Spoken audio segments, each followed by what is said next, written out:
Hi, how's everyone doing today? This is Amy Hamilton, author of The Project Manager Life is a Project, and forward by James Woosley, who's sitting here today, and the consummate communicator, character traits of true professionals. And I'm taking these off the shelves right now, and I have to say, I am so super excited to be here with James. We've had an entire day where several of the authors from Free Agent Press were emphasized today. So many of these people have talked about how James has impacted their life and they've changed their life, and that's a lot of what I wanted to do today, is honor James as a fellow veteran and having this veteran owned business. And when I went through my journey where I decided I was going to write a book, someone immediately put me in touch with James and said, you need to go through James Woosley. And not only did I have a tremendously successful experience, but I went ahead and had my second book through James. Like, I didn't even consider. And even though some people have said they want to go through publishing houses, one of the things now on self-published authors is the stigma isn't there, and you control the creative process and you control your royalties. And James, I would like to get your thoughts on that, on why assisted self-publishing is really kind of the way to go now. Yeah, I mean, I think there's this model of there's traditional and there's vanity, right? And in between, there's these other flavors. There's hybrid publishing, where you're partnering with somebody who's going to do more promotion, and you're kind of splitting the cost, right, involved in terms of the editing and design and all those things to get it printed. Some of those hybrids can get pretty pricey, but some of them are really good. You know, I'm good friends with the Morgan James folks, and they're great. But there's some that are still sharks out there. They're hybrids, or they're vanity presses disguised as hybrids. So that happens too. But what I define self-publishing, there's that spectrum of quality. There's the guy that did it in his garage and really doesn't know how to use a computer. We've seen some of those books with font this big or that big and spaces, and everything's crooked and ugly and different fonts, and it's a mess, right? And then there's the stuff like what I try to do, is to get as close to that traditional level of quality as possible. I believe I'm at the top of that spectrum. I'll brag on myself that way. But there's a lot of different players throughout that spectrum, and some that do different things different ways. But it is an investment. You have to go in. What I love about the model that I do is I'm equipping my authors to be their own publisher, to truly self-publish without having to do all the work themselves. You don't have to become a designer. You don't have to know all the setups and rules and things like that with Amazon and the other distribution platforms and things like that. You can just be the general contractor, or you hire me to be the general contractor to build your dream home. And that's what I love about it. I do want to start playing with the hybrid market and maybe even do some traditional projects when it's with the right fit. But when I look at somebody who's got a platform, that's got an audience, they're going to sell 10 or 20,000 books. Why would I, other than the prestige or other than the promises maybe of a traditional publisher for promotion, which don't always pan out, if I can sell that many books, I can make a lot of money. And I would rather do that myself and self-publish. If I'm a former president, I'll take the money and run with the advanced check. At that scale where you're selling millions of books, it's a different game maybe. But no, there's a lot of place in the marketplace for people in all places, from the I'm going to do everything myself to the traditional to the self-publisher that's getting some help and producing a quality product. I think there's always a place for that in the marketplace. So go for it. And that's what you've done. And we had a great experience. I had a lot of fun working on your books, and wrote the foreword for the first book, which was such an honor. We're both PMPs, project management professionals, so there was a fit there, and it just made sense. And we had so much fun doing those books. I was thrilled when I got the call about the second book, and with the Admiral. I mean, my goodness, to have that tie-in. Wow, it was just a neat project to work on. Yeah, so I'd like to talk about the first book a little bit first. And working with James and working with Jennifer, super productive. And one of the things that was very, very interesting to me as I'm working through it, and James was just passionate. And I was like, James, you're so passionate about this.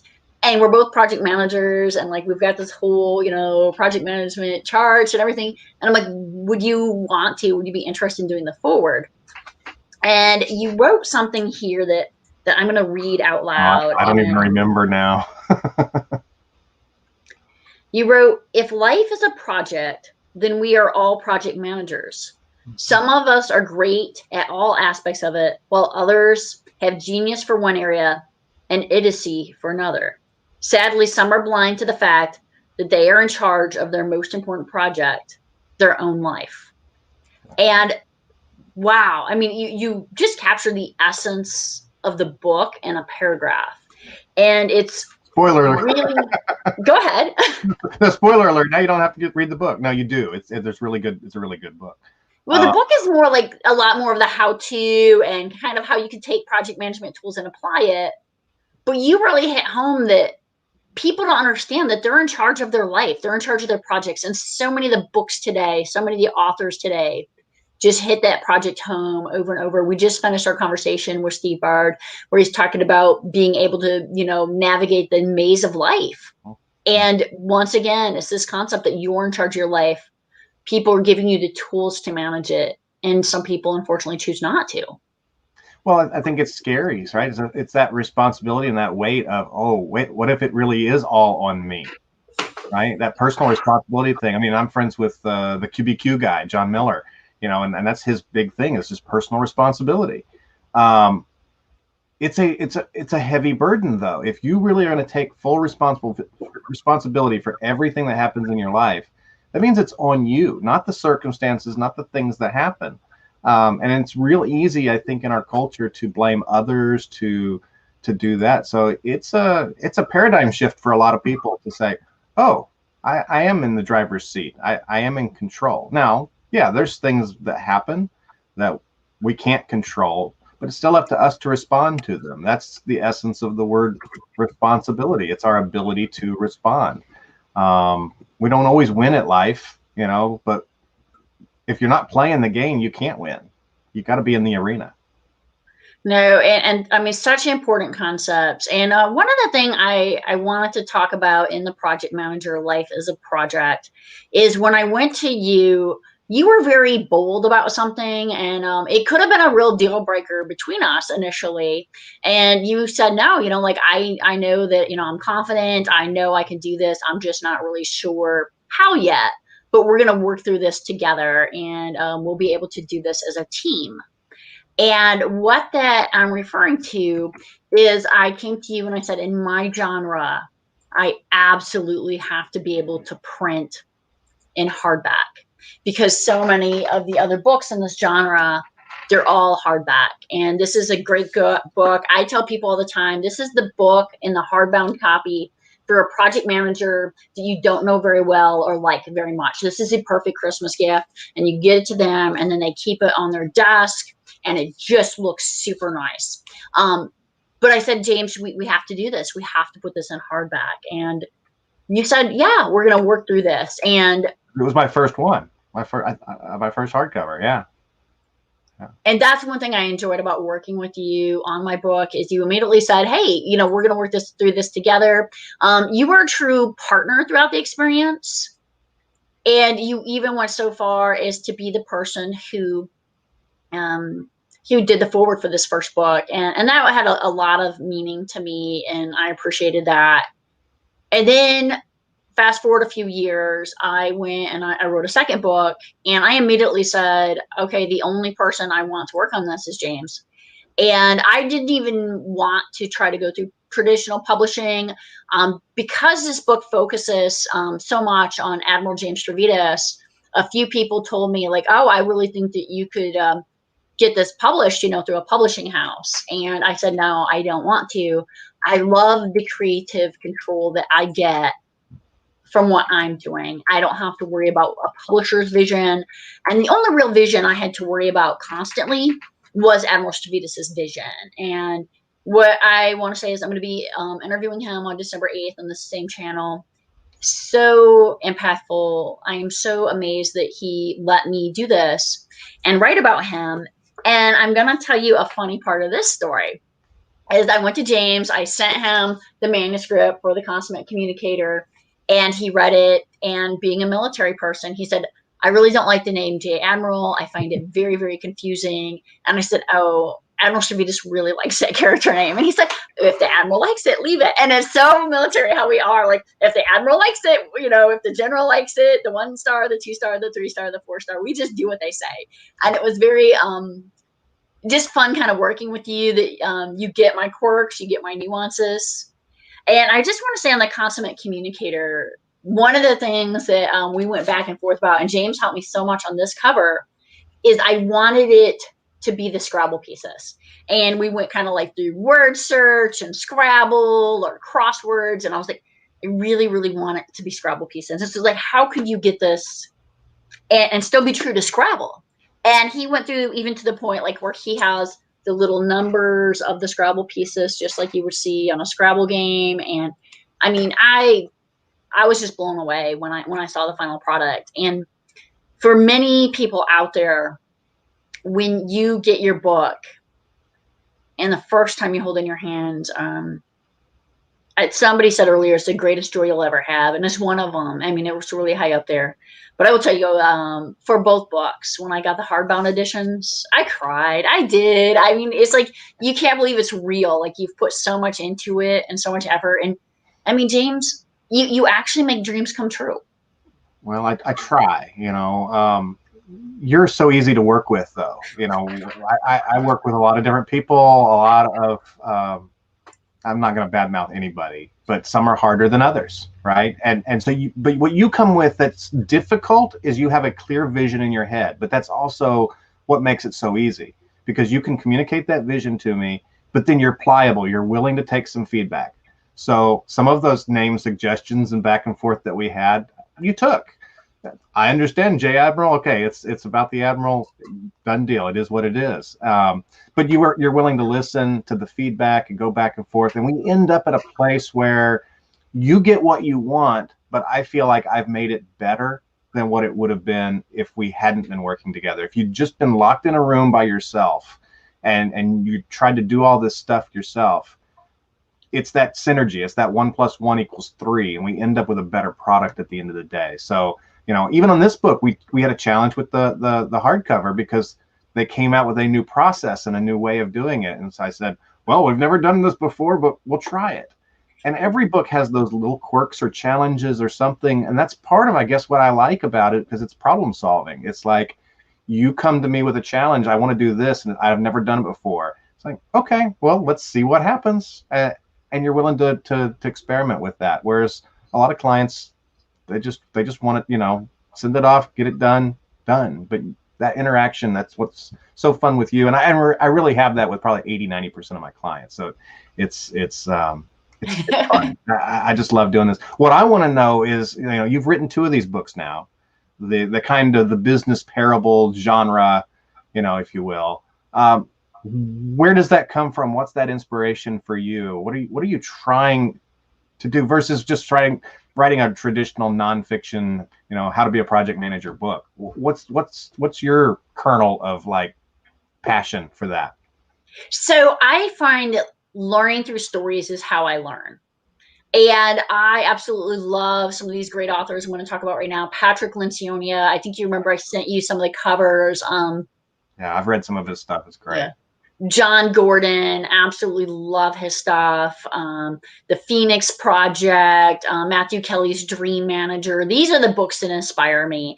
And I look at those books and I learn so much from them, because I take those kind of key bullets and I put them in my mind. So when I came up with this concept of life as a project, and I did a TEDx talk on it that was, you know, pretty successful, and people seem to like it.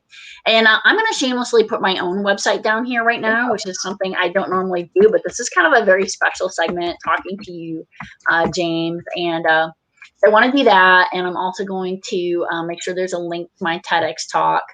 And people said you should write Life as a Project as a book. And I started to write it as that very traditional nonfiction book that people, you know, can relate to. And I just thought, oh my gosh, this book is so boring. I don't even want to write it, let alone read it. You know, and I thought, if I don't want to read my own stuff, like, who will, right? And I ended up that from that, I said, no, this isn't the right thing for me to write. Like, write my passion, write what I truly love. And so that's where instead I went ahead and I wrote it as a parable, as a business fable.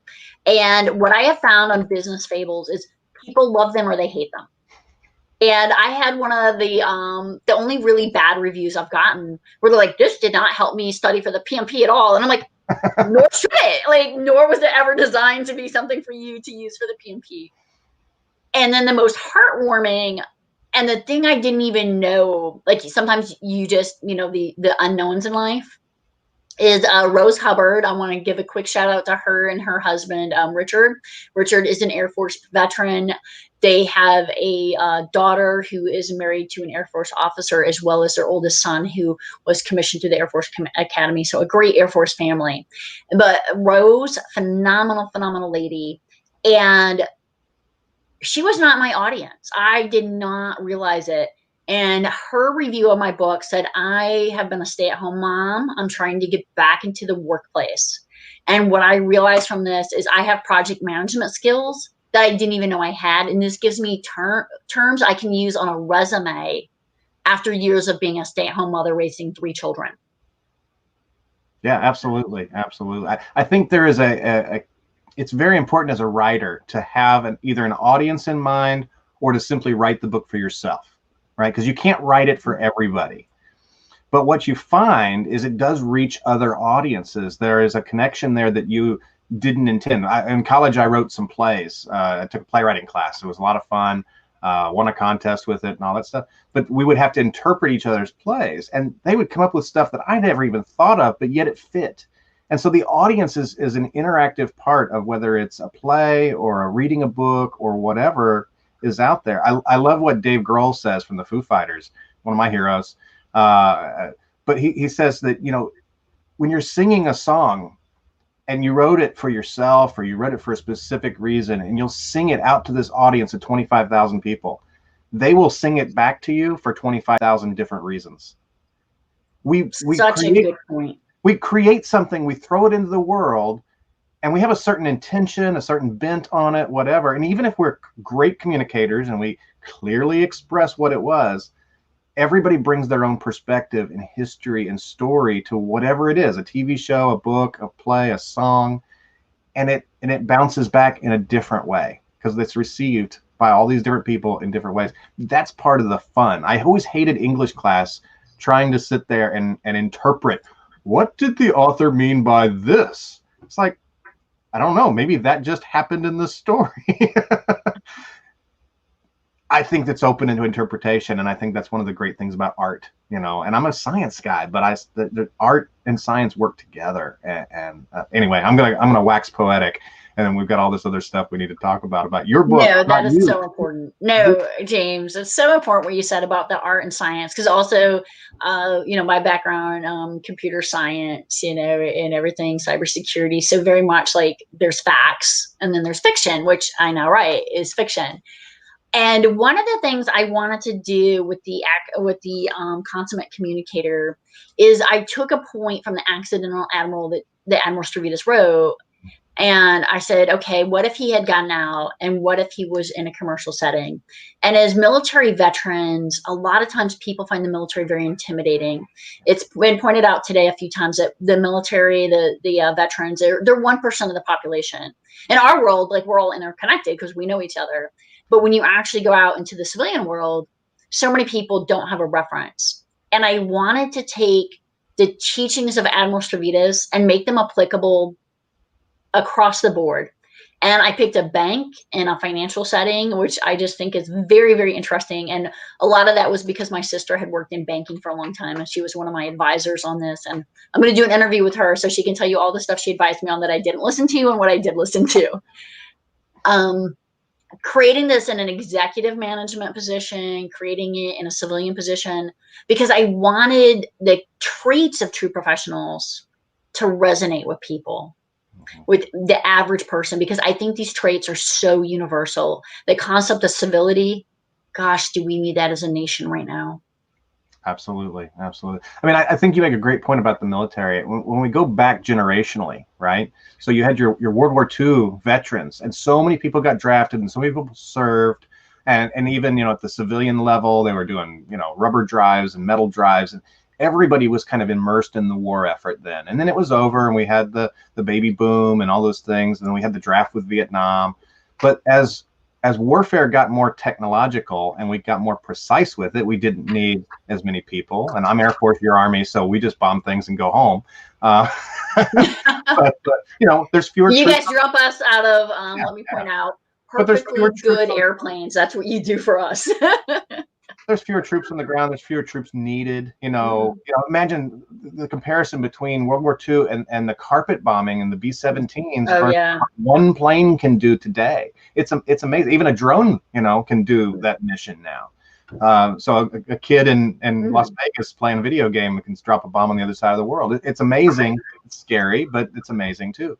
But there's fewer of those touch points to the military. And we grow up.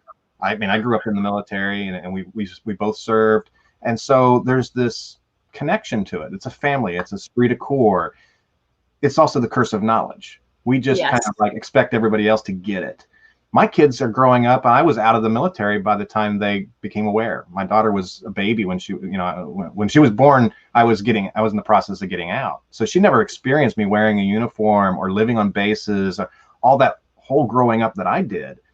And there is a large part of the population, and they get their perception of the military based on the movies or some uncle that they maybe had far removed, and he was, experienced PTSD, and, whatever it is, there's this skewed perception. And what we have to do as veterans, Veterans Day, Memorial Day, there's all these opportunities for us to tell our stories. But we have to understand they don't understand our stories sometimes. They don't have that perception to connect with it the way we do.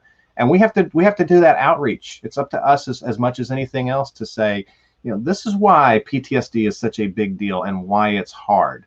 And there are real people struggling with different things, or an amputee. I know you're raising money for wounded warriors, and that covers so many things.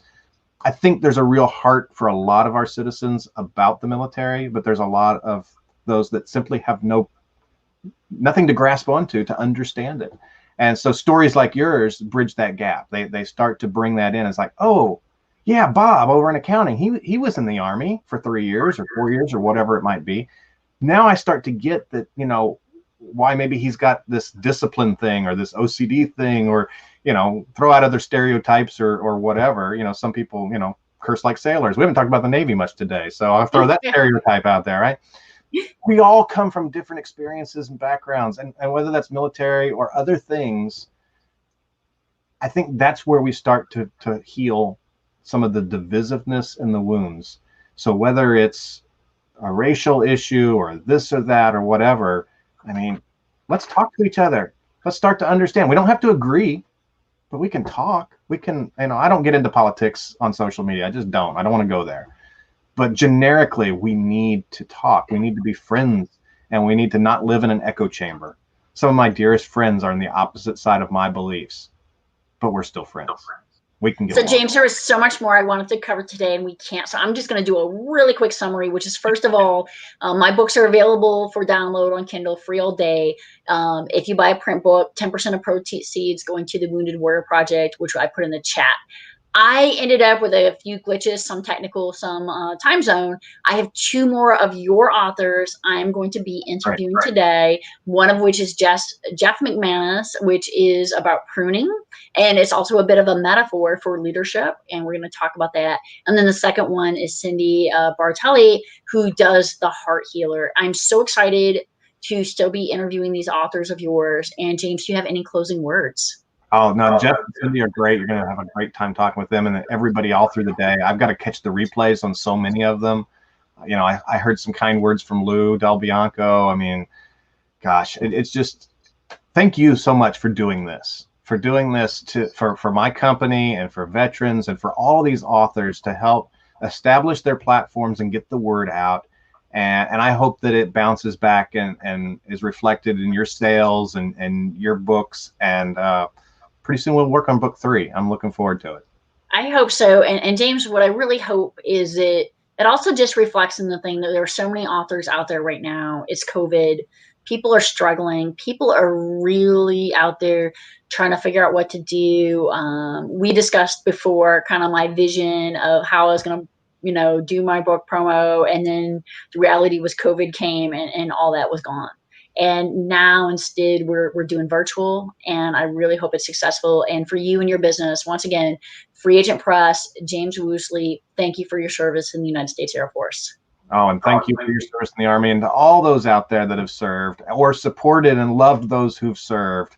They're still out there. They're on the front lines every day, and I'm so thankful. I think my service was so tiny. Others gave so much, but to step up to the plate, I did that at least. And so 20 years later, I can start to accept some, a free sandwich or whatever it might be on Veterans Day. But it really was an honor to serve, and it's an honor to honor those who did. So thank you all. Thank you all. Thank you. Thank you so much.